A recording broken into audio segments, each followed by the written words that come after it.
Schools, creating a Dia de los Muertos tablescape is a great way to celebrate. Lifestyle blogger Stacey Anderson is here to show us how it's done. And man, that was a fast wardrobe change in that commercial break.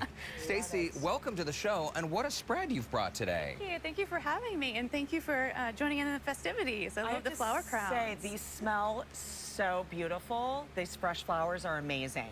Nothing like a fresh flower crown. I try to wear one at least twice a week. Yes. Okay. Amanda B. Flores in Houston. She's amazing. She made these for us, and also our flowers down here as well. So beautiful. Cool. Yeah. Okay, so what are you showing us how to make today? Because you have such a wide range of food items here. So I guess we're going to start with the decor first.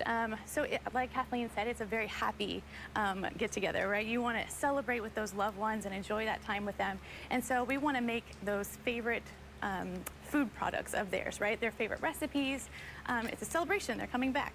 And so the first thing that we're actually going to make is some hot chocolate. So this is not regular hot chocolate. Okay. It is Mexican hot chocolate. So it's got a little bit of a kick to it. A little bit of spice to it? Yes, it's got cayenne pepper in it. So I'm actually going to put you to work. Okay. So you're going to just top it with our whipped cream. Okay. So if someone wants to make this at home, could they just use like regular hot chocolate and add cayenne pepper to it? You could. You could? Would that be nasty? I would like it to meld together well. So I actually took cinnamon and I put it in the milk and steeped it together. Added chocolate, added the cayenne pepper. This is cocoa powder. And I assume I'm supposed to put this on the top like that? Yes, that's perfect. And if you like, you can put a little cinnamon stick in there because it makes it pretty. Oh, how cool. Yeah. And with a 3-day party, I mean, think of all the hot chocolate you could end up drinking. Exactly. You got some cayenne pepper. I did up my nose, but it's so good. And especially if it turns out to be a day like today where you want that little bit of hominess, right? Absolutely. Oh, yeah. Right? A little bit of chocolate burn. is delicious. I breathed it in. That was my problem. Yeah, don't do that. No. So good, though. Okay, carry on. Okay, so here you have this little, like, homemade churro bar. And I think this is such a cool idea because the churros are ready to roll, but then you have toppings that people can add. Exactly, and you can make it as many toppings as you like. I opted for some chocolate sauce to dip it in. Okay. And then you can dip it in. I have bacon, I have coconut, nuts, sprinkles. You're speaking Courtney's language I now. mean, I perked up. I didn't know there was bacon. And then we also have some drizzle sauces too. If you don't want all of that on there, you can just drizzle a little bit on the top. Oh, wow, but check this out. Look, Courtney, I made this for you. That's beautiful. Oh, you did? But you can make your own because you probably want to do bacon too, right? That's all right. What a fun idea. Yeah, and so you can tie in those colors as well. So I went with colorful sprinkles. So it's fun. Very good choice. Moving along, now this is one of the traditional images we see, obviously these colorful skulls during the holiday. And this is something that people can make themselves? Yes. So actually Tudor House Cookies here in Houston made these for us. They're beautiful. But I'm gonna, again, put you guys to work and let you finish off these cookies. So you have some piping bags here, and all you need to do is just kind of dot some little dots on there, some little swirls, and you can make it your own. So add a little embellishment. Exactly. And if all else fails, too, you can get some inspiration from the interwebs, right? Exactly. And this is great for any age. You know, my 87-year-old grandfather loves to decorate cookies with us during the holidays, and it'll keep the kids busy as well. What a cool idea. Is this just icing? I'm sorry to interrupt. Is that what it is? Icing in here? Yes. It's a different consistency just because you want it to be stiffer to hold up and not run out all over the place. Right. But yeah.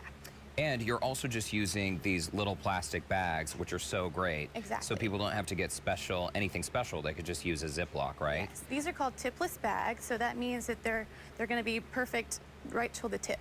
Right. Oh. Yeah. Okay, very nice. So you don't need to buy all those little tips. There you go. Go to town, Mama. Okay, so you also have some, what are these, like a taquito and tamales? So these are flautas and tamales, yes. I decided to go with the whole Mexican theme today. And then we're also going to be making some queso to kind of go with it, because who doesn't love queso? Oh, you're going to make some right now? Yeah. Okay, let's go for it. So we are going to make this queso. So in here, in the pot already going, we have some butter, some onions, poblano peppers, and jalapenos. Okay, and the amount of poblano peppers, I'm assuming, is based on your desire for heat, right? Yes. Okay. And it's actually not, this one I made is not that hot. The jalapeno, I actually took out the membrane and the seeds, so there's not any heat in this one. Oh, interesting. Yeah, you just get the flavor of it. That's a good tip. So lose the membrane, lose the seeds, and your jalapenos won't be as hot. All right. So once this kind of sweats down a little bit, you want to go ahead and add in the flour. Okay. and in our tomatoes. And some freshly chopped tomatoes. And queso is so great. I mean, I feel like it's not a party in Texas until you have a vat of queso. Oh, absolutely. So once that is all cooked out a little bit, you want the flour to really kind of dissolve into that butter. Okay. You'll pour in about a cup of milk. About a cup of milk? Yeah. Okay, and do you actually measure this, or do you just kind of eyeball it? I eyeball it because you'll be adding cheese to it later. You want to get the right consistency. Some people like thicker queso, some Got people it. like thinner. So you could add more or less cheese based Yes. on the consistency. Right. So you Okay. can go ahead and add a whole bunch of cheese in there. Oh, wow. I'm already eating it. It's delicious. Sorry. Enjoy. No, I'm jealous. I'm That's listening amazing. and eating at the It's same fun. time. Whenever I go to a restaurant and they're serving queso, I kind of have to hold back the urge to grab a spoon and just eat it directly Right. from the bowl. Sometimes you don't need the chips. Would that be rude to do that? And the other thing is when they come to the table and they ask you if you want it, you're like, yeah. Why are you asking me? Is this a hidden camera show? Is this a trick question? Of course, we want the queso. But who knew you could make it this easily at home? Exactly. And it's all fresh ingredients. There's no preservatives in it. And you can say that you made it. So that's the best part, right? And I'm assuming here, Stacy, because you've got this on a really low heat, that Yes. slow and steady wins the race. You don't Right. want to scald the cheese or the milk. Exactly. There's nothing worse than burnt cheese in the bottom of your queso. I mean, I can think of a few things worse than burnt cheese at the bottom of your queso, but we won't get into that today. Stacy, thank you so much. Thank you for bringing lunch for you. Courtney. I'm going to snack on some of this. I during the know. commercial This was break. fantastic. Listen, best seat in the house right here. Flour crown, chips and queso, churros. Okay, now you're just bragging. We got to take a commercial break. If you want to keep up with Stacy and for more hosting inspiration, you can check out the Hurried Hostess on social media. Stacy, thanks again. Thank Delicious. you so much.